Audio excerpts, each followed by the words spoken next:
Awesome. Thank you so much, everybody, for joining us. The next talk is by Anna Westelius on friend or replicant. If you have any questions during the talk, please go to sli.do Slido app on your browser. And the code to get in is BSidesSF 2019. So once you put in the code, just choose the track. And this is Theater 14. So once you do that, you can put in your questions and I will take those at the end of the talk. Thank you so much. And you can take it away. Yeah, thank you. And just to introduce with a bad way, like I thought I had 40 minutes, which I don't.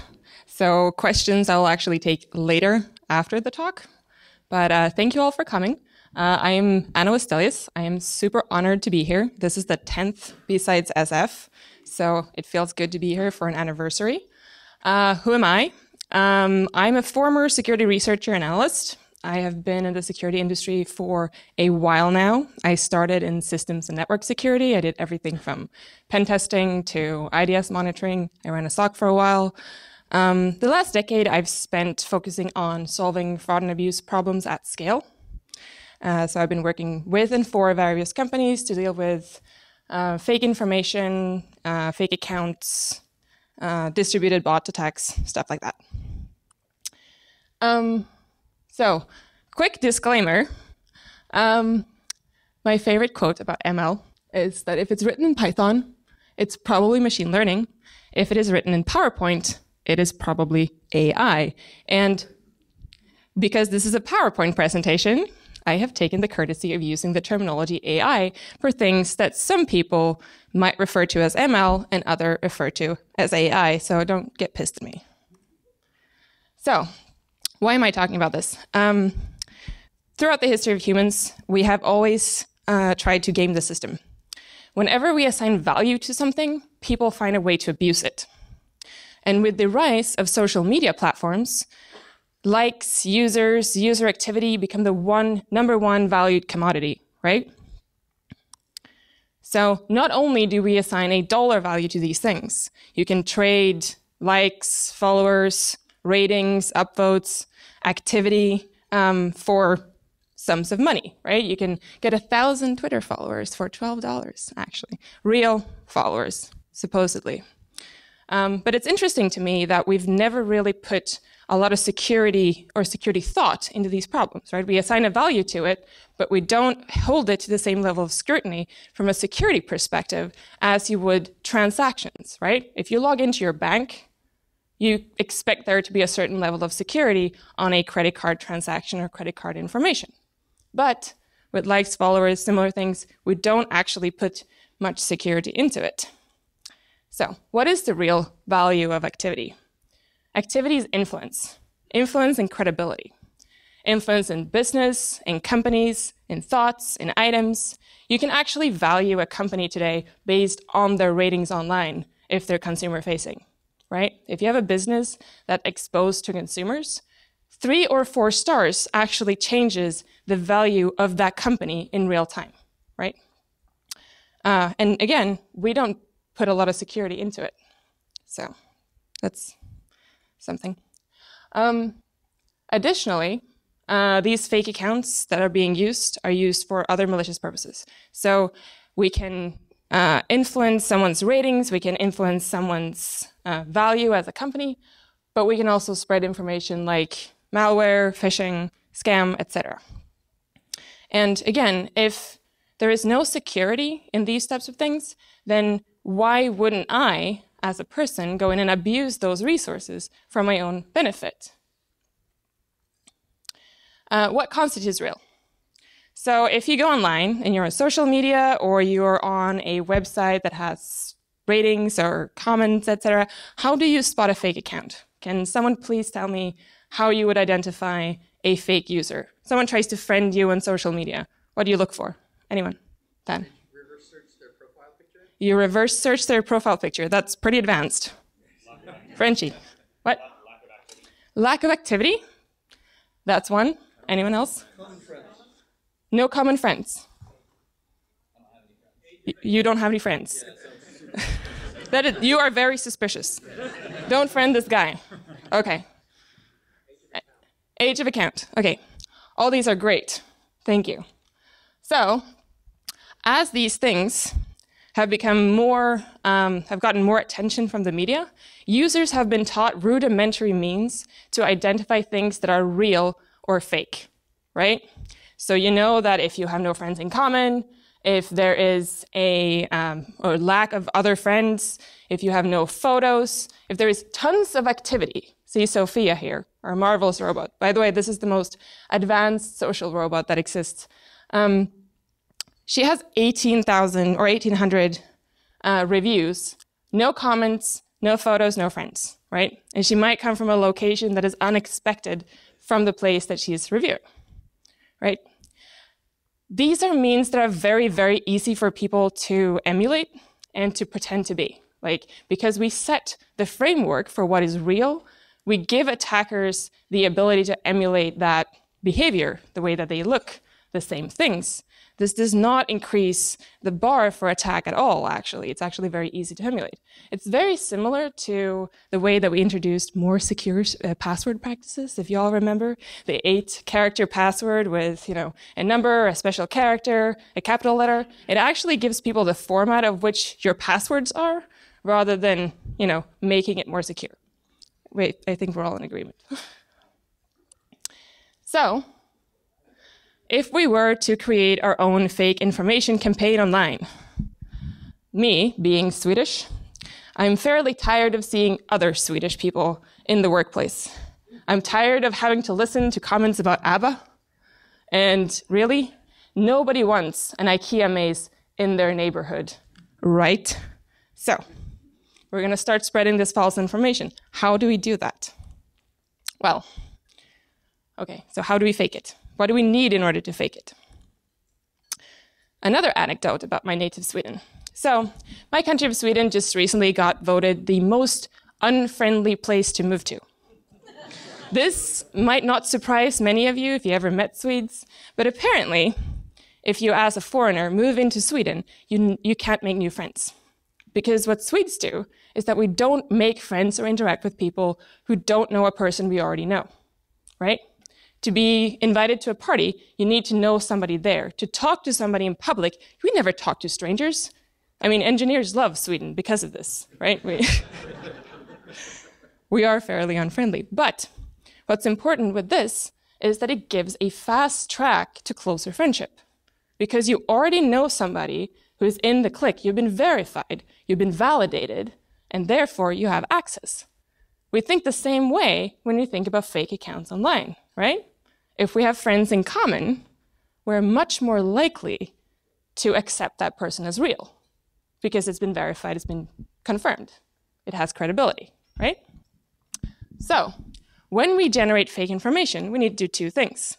One, generate new accounts, which will create all the activity, generate all the content that we need, distribute the fake information that we want to spread. But secondly, we need to access pre-verified accounts. We need to faster gain credibility through already verified, pre-existing old accounts, usually accounts used by real users. So, two parts. Then, we need to start generating content. And normally, in fake information campaigns, you take pre-existing content and you repurpose it in other contexts. So, information that has been published is being reused to serve our purpose. So, for example, if we want to spread information about Swedes, we might find articles or pictures with Swedish fish and repurpose them in a way that helps our campaign. Swedish fish causes food poisoning or other things, I don't know. Anti-Swede propaganda.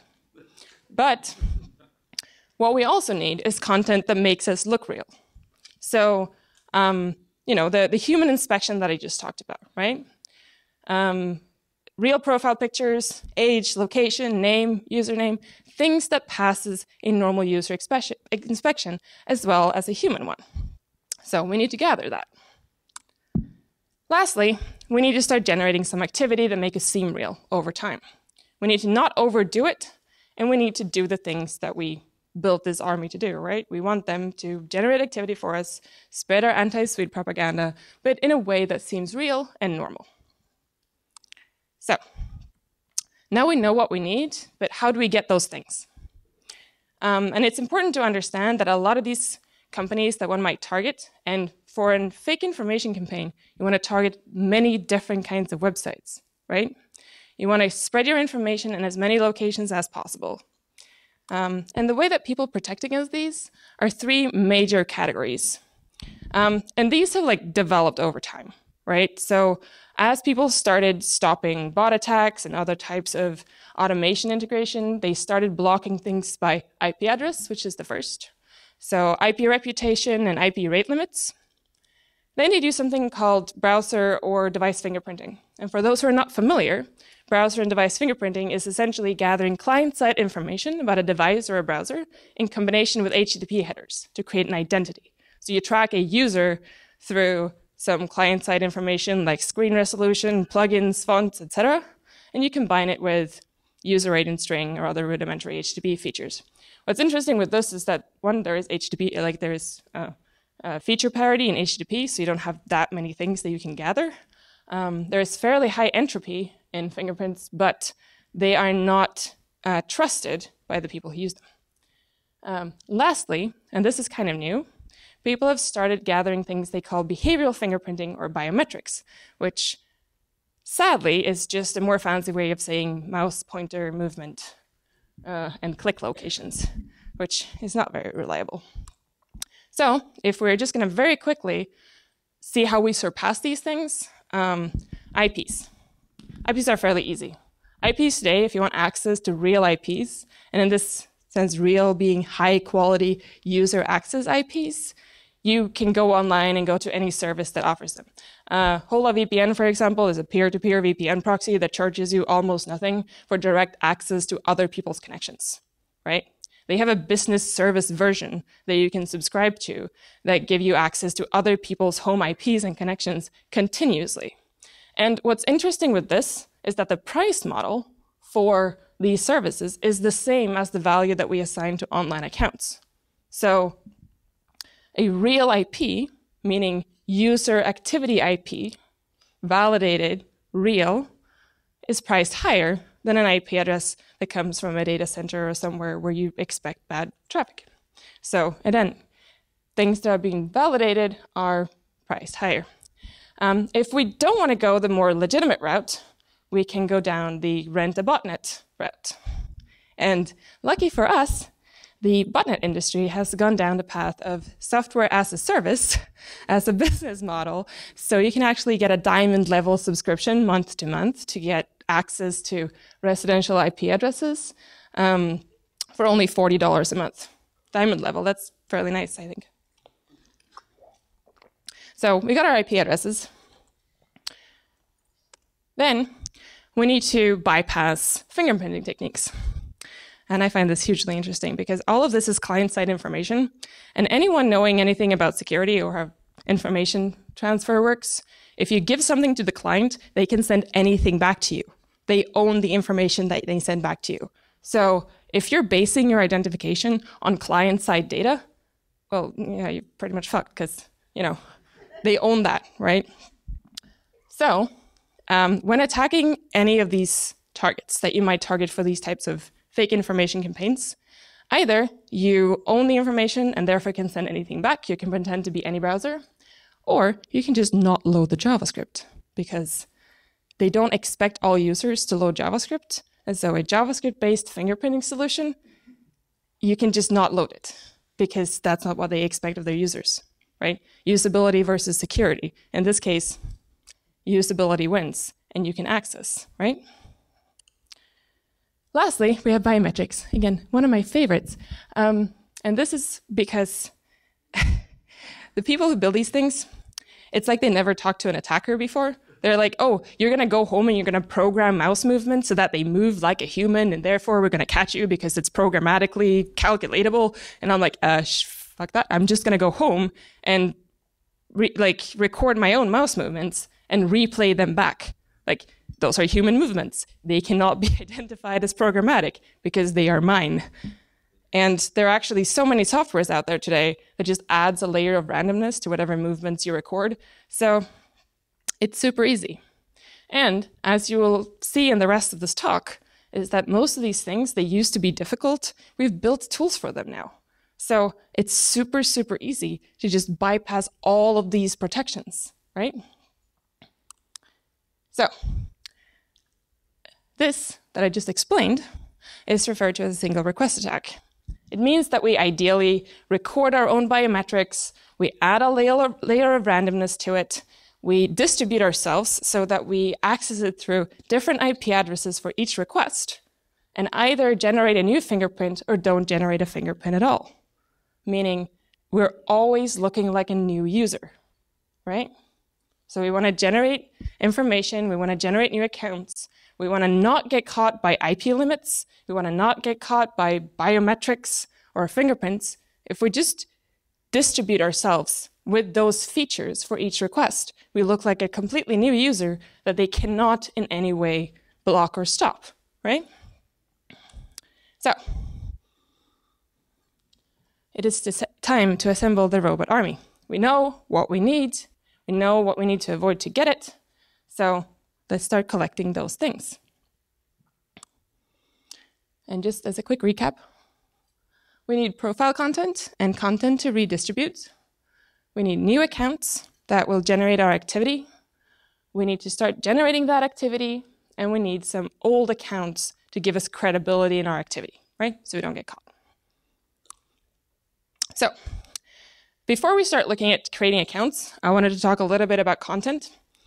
And it's important to understand that the most common means of stopping or identifying fake content is advanced reverse image search. Dan mentioned this very briefly as I was asking about fake profile content, but the way that most companies today look for fake content is that whenever you post an image, very, very advanced, unscalable, expensive models look for similarity in older pictures. So you post a picture, the models are looking for things that look kind of similar to that, and then they look for the first original context of that image. So the first time it was posted, in what context was this image posted? And then it compares it to the current context. This is hugely expensive, very advanced, and a lot of companies have invested so much money into trying to do this at scale. And so I was going to talk about image scraping.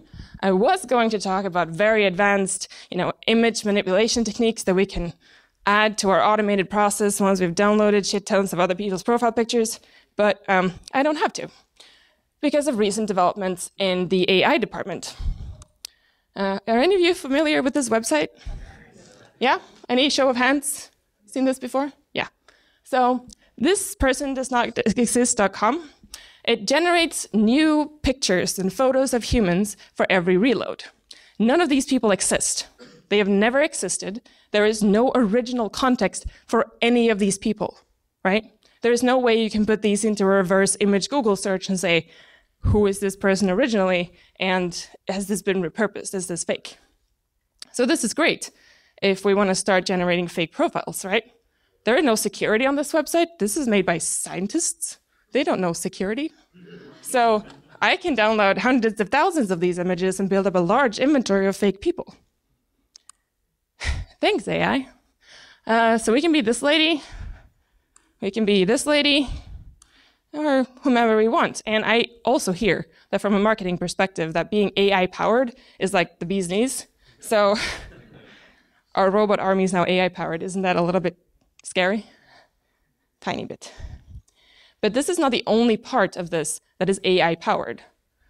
All the other stuff that we needed from our profiles to seem real, to pass that manual user inspection, well, if I enter training data for user profiles, so training data is used by machine learning models to understand the context better. So there are large sets of data pre-existing for the purposes of science online. There's a Wikipedia article with listings of just this specifically. So I need 100,000 user profiles. I can download 100,000 user profiles, and I can use that to my benefit. No longer do I need to scrape the shit out of the internet to gain this information to seem real. I can just generate it on demand. Thanks, AI. So we got our content. Yay. When we start looking at generating new profiles, we're going to use the same tools that we use for generating new profiles as well as generating the activity that we need. It always baffles me how little code you need. First of all, what you could do is that you can go online and you can buy a purpose-built tool for less than $10 that can generate any account on any website.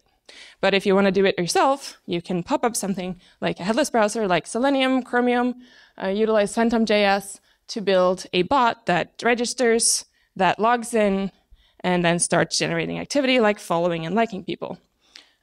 Again, the amount of code necessary to do this is baffling. It's almost nothing. Also, this is not mine. This I Googled, right? Like, how easy is it to create user profiles? Okay, here's a social media bot for you. And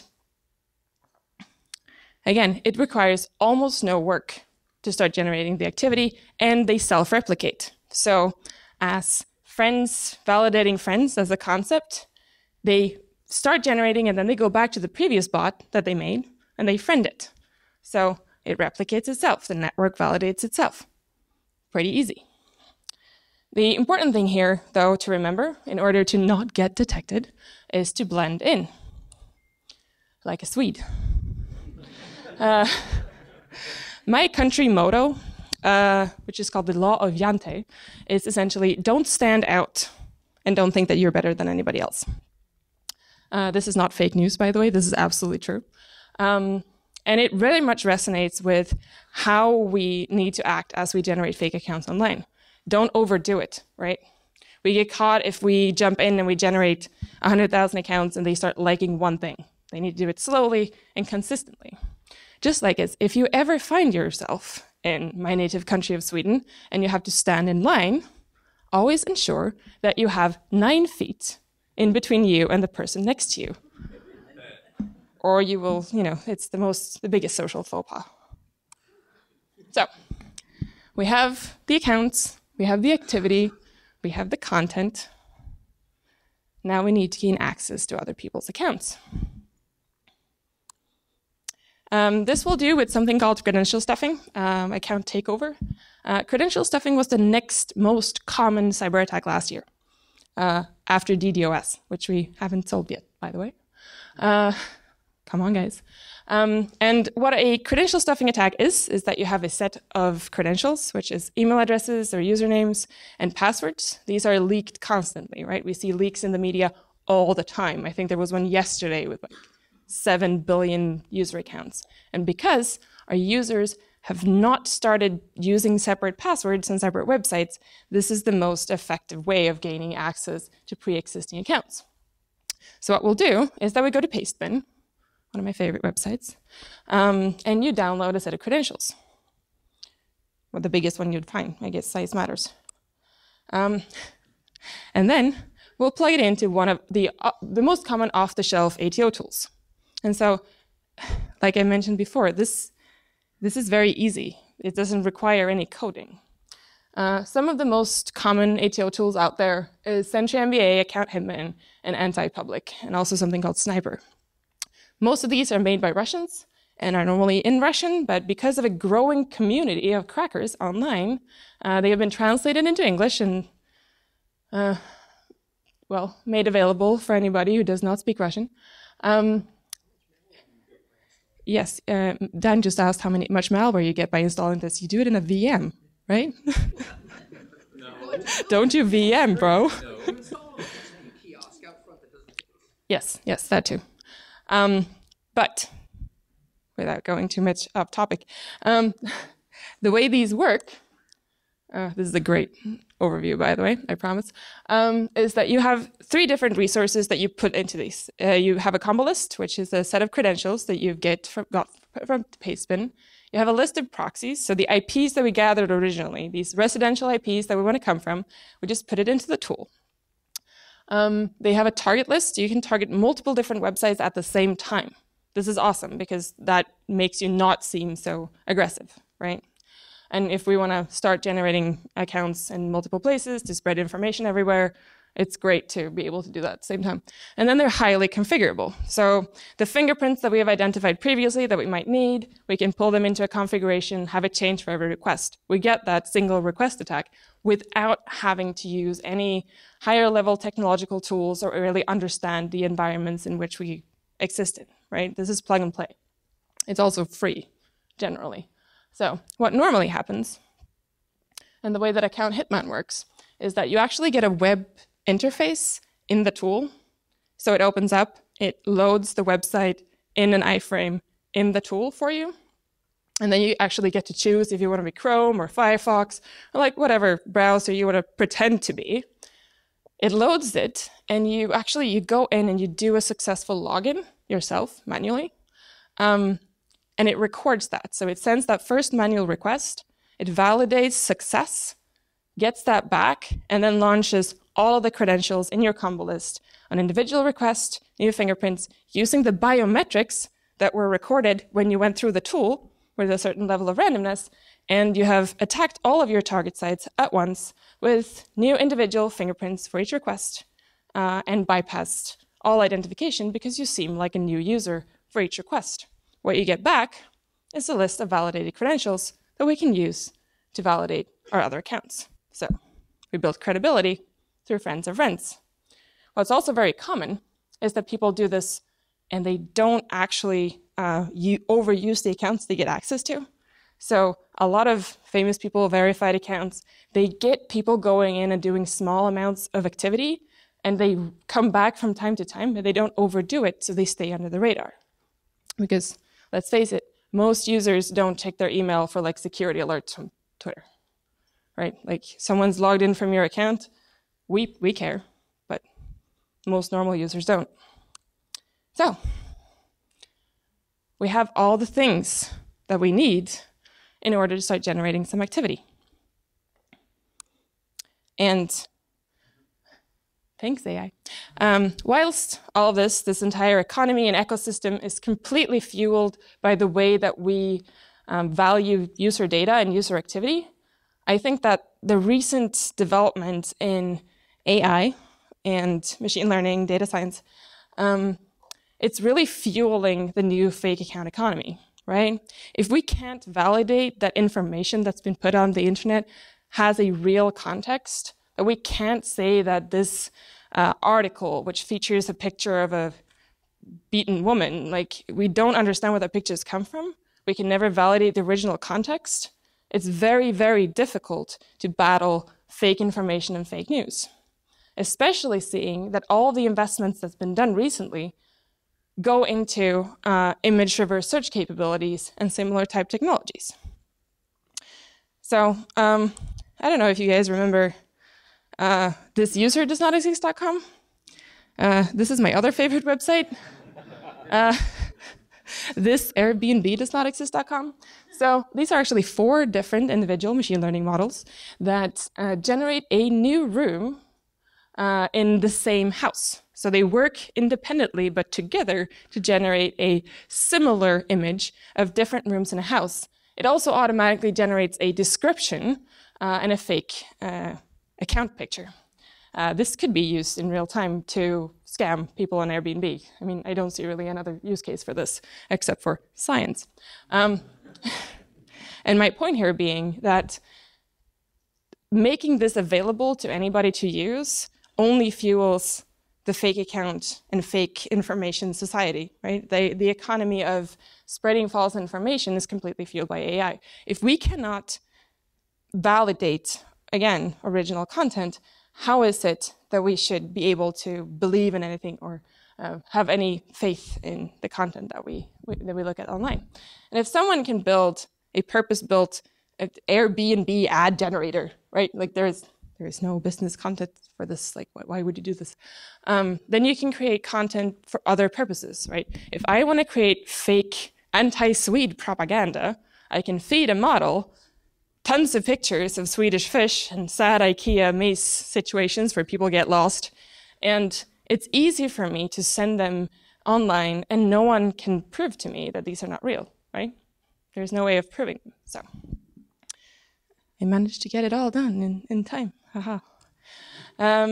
So, in conclusion, it has become increasingly easy for attackers to execute on these attacks. And I've been doing this for over a decade, and it used to be hard. When you used to do distributed bot attacks, you had to write like your own little botnet, and you had to like inject yourself in people's browsers. I remember a few years ago, there was a guy from Wix who did an awesome talk on extension-based botnets at DEF CON, right? Like it used to be difficult, but now you can just plug and play tools and get your access, right? Get your fake information out there. You can generate new fake content easily by just building a model, right? Or find a bunch of scientists whose research project, they get really super excited about generating new fake Airbnb ads. So, in conclusion, is this an impossible problem? I don't think so. I mean, it sounds like these attacks are so sophisticated, but you don't need any understanding, and the technology is really available. My take on this is that the security industry, all of us, we've been neglecting these problems for the past few years, right? We haven't actually cared about this ever. When I moved from networks and system security into web, almost all conversations seemed to be that this wasn't real security and that we didn't care. We need to care because, again, credential stuffing was the next largest attack of last year. And if we can't solve this, I don't think anybody can. And in my opinion, having worked with large companies, I'm usually interfacing with the identity team or the fraud team or the abuse team, whom, by the way, never seem to interact with each other. I don't know if any of you have any experience in that, but very rarely with the security team. And in my opinion, what we need is a security mindset. We need a hacker mindset in order to understand these attacks, the environment in which they exist, and the technology used. So what I'm asking of all of you is to think about how this might impact your business and if you can help fix these problems. Because there is no one silver bullet in security, and I believe that we need multiple different efforts in order to try and solve this, and we need to at scale. So that was all. Thanks.